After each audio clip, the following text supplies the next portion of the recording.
James Mccloud, former leader of Starfox, when terminal velocity created a black hole, turned into a space whale, MIA during Bigma's betrayal. F-Zero pilot is our proof for our 10 dimensions. Throughout the majority of Starfox, there's always been a mention of a certain tech. Warpstone, warp, hyperdrive, wormholes, the awesome black hole. Even in Zero, and Ross uses warp devices. Teleporting devices. To understand dimensions, it's gotta be explained. Certainly not by using big red herring words, and flat out explaining the definition of said big words. One dimension is X, just like in Legend of Zelda. Two dimension is Y, Super Mario Bros. Third dimension is Z, like Starfox. These sectors specifically state said coordinates from the XYZ coordinates, even though they're gas formations. Now 4D is alpha, is the motion of matter progressing. It's like how we grow up and how cities can deteriorate due to effects of time. Essentially, it's the movement in a specific universe in a forward path, singular path. Only Area 6 can go to Venom 2, and only Satellite can go to Venom 1. 5D is Beta, choice in this universe which can alter a different path, going through Corneria regularly towards Asteroid or the other path to Sector Y. 6th dimension is Omega. All possible outcomes in this universe in which a certain paths can be taken in the specific universe. The what if futures. Like, for example, what if you took that warp device and what if you took the warp device in Asteroid? Or what if you took the warp device in X? It's kind of like that, basically.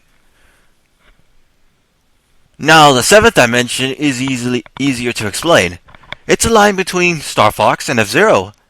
Both use G-diffusers, but take place in different situations. One is at war, while the other has F-Zero Grand Prix. 8th dimension is a universe similar to both, but takes a different path.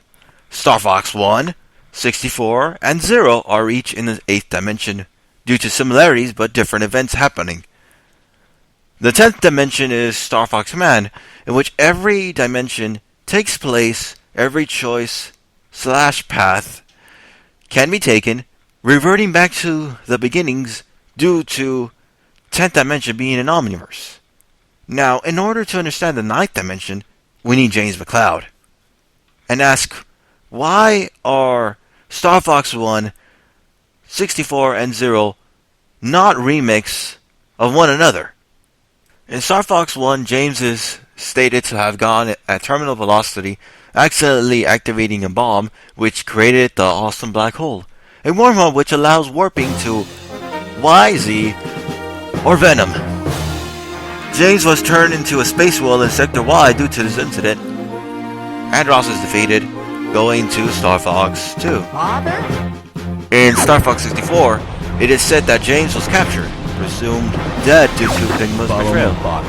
But we flat out see James helping us at the end of Venom 2, with his right ear snipped. We cannot hit James, but if he was an illusion, how would a fox magically know which path is safe? James even flies to the right back into Venom, even though there's a star passing by. Usually the star has been taken to note that it was, what's it called?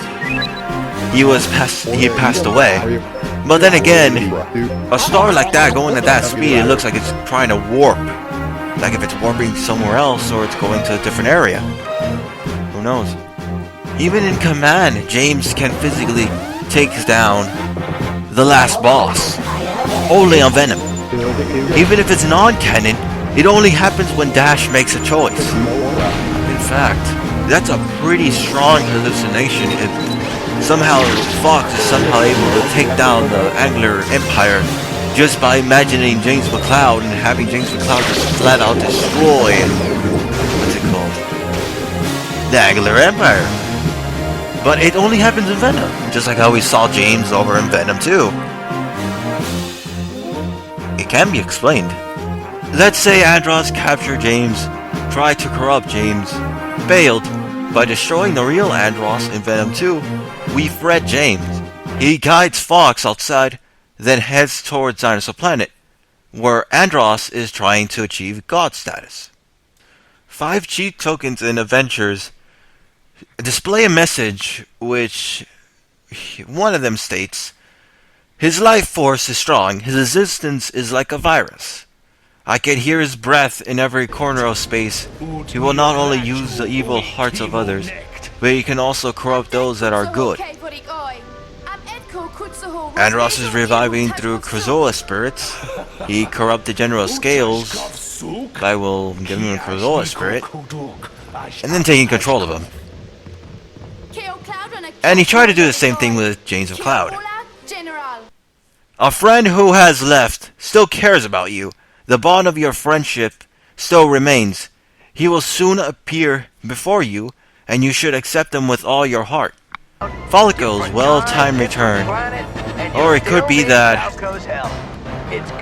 there is sorrow ahead. A close friend does not have much time left. It will be hard to accept, but you will grow. This could be a reference to Pepper or Peppy. Who knows? It's someone around there. It could also be a reference about Nintendo and Rare being forced to separate because Microsoft owned like 51% of stock and bought out Rare, so you are meant to be together. It was your destiny. Together as one, you will bring peace. Team Starfox. That message is about Team Starfox. Fox, you've become so strong, Fox. Don't ever give up, my son. Never give up. Trust your instincts, my son. Venom 2 was a taken path. I mean, come on. Fox, I don't think Fox was ever told that by his father before, was he? Wake up! But in order for the message to exist, or for Fox to know about it, he had to have taken Venom 2, because that is where we see him flat out say it. Where we see James flat out say it. The well-timed return of Falco is not a coincidence. It could just basically have been a message that was sent by James, knowing what would happen when the Starfox team separates. No other member knew where Falco was, not even Pepper. In Assault, he is mimicked by Aperoids, assumed to be dead, which is false due to Pepper still being alive. The Aperoids were using memories of each team member in order to taunt them, just like Starwolf in 64. Even Peppy is still alive afterwards.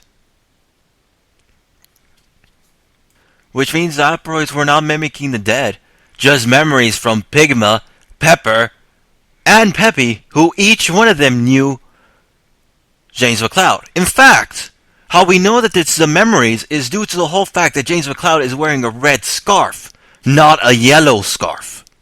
That signifies that that's not that the Aperoids went ahead and found James and killed James. It signifies that they're copying the memories of those three whose memories still remember James Mccloud as the leader of Starfox. In fact, Starwolf is still alive in Assault due to clone Starwolf being destroyed in Venom 2, created as the last defense by Andros with upgraded ships. Adventures takes place before Assault. If that was a real Starwolf, it would be impossible. For example, defeat Starwolf and Fortuna. They don't appear satellite. Head to satellite avoiding Fortuna. They appear looking normal. But if you defeat them in Fortuna and head to Venom 2, they still appear, implicating that they're clones with cyborg implants to make the team superior pilots than the real team. Andros does work with biotech. I mean, he is a floating head. Just like a certain character, James, due to Andros, is capable of traversing the 9th dimension. Remember, the 7th dimension is James is a fox. and a human at the same time, but with different properties. So James is not the same as James, but both are the key to the 7th dimensional link. Just like Sonic and Scrooge are similar but not the same, like Sonic and Sonic, who watches over other universes. The 8th dimension is obviously James, the space whale, and out of dimension is a dimensional rift created by Andross, in which this Andross would be given the 5th dimensional path in order to win, traversed in the 9th dimension to become the Krazoa god in Adventures, causing Starfox 1 to be the 10th dimension for Andross. And, well, about Wolf being James Mccloud due to, possibly due to mind control and, what's it called? And biotech. Although the thing is, James Mccloud flat out helps you out in Venom 2 and in Adventures with the Chi tokens, where it gives you messages. Not only that, we see Starwolf and Assault who's still alive. So in a way, it's practically impossible for Wolf and James to be the same person, due to the whole fact that James somehow miraculously appears out of nowhere. He even appears in Dash Makes a Choice. So that whole hypothesis is flat out impossible. I mean, even linking the whole F-Zero universe with Star Fox, it's like you could even say that Bill is Andross, Antonio Gustar is, what's his name? Is Peppy. Samurai Goro is Pigma. Leon is Wolf. What's it called? The Beastmaster is, what's it called? Leon. Dr. Clash is Slippy. Like, you could even say, like, those kind of parallel links, basically. Oh yeah, and Captain Falcon being Falco. Although, that ain't Falco. Now, obviously, Starfox Zero takes place in Venom 1, where Robo Andross was defeated. Andross is still alive, giving real Andross the opportunity to invest more in warping and in more technology, thus the huge emphasis on warping technology seen in Zero. Zero is also a dimension in which anything is possible due to it being the beginning and the end. For example, the walkers being in Zero, even though they were in Star Fox 2, being in an alternate universe, Zero dimension is happening due to Andross invading using other dimensions, creating a 5th path in his 6th dimension, null universe.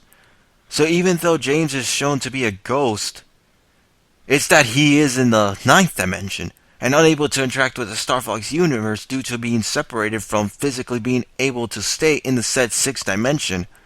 Or it could be that the James that saved, helped in Adventures, was in fact the same space whale from Star Fox 1. In fact, why are submarine pilots not require metal boots, but jet pilots do? Would they even require if they had G diffusers which regulate G-force? And since when has space contain G-force when it's more similar to the ocean abyss? Until Star Fox Zero arrives, I'll leave this hypothesis up for question, because theory is one that has been proven by many theorists, not immediately stated with big worded red herring favoritism wearing metal boots. So what's the point I'm making? I'm just trying to make a myth into a reality.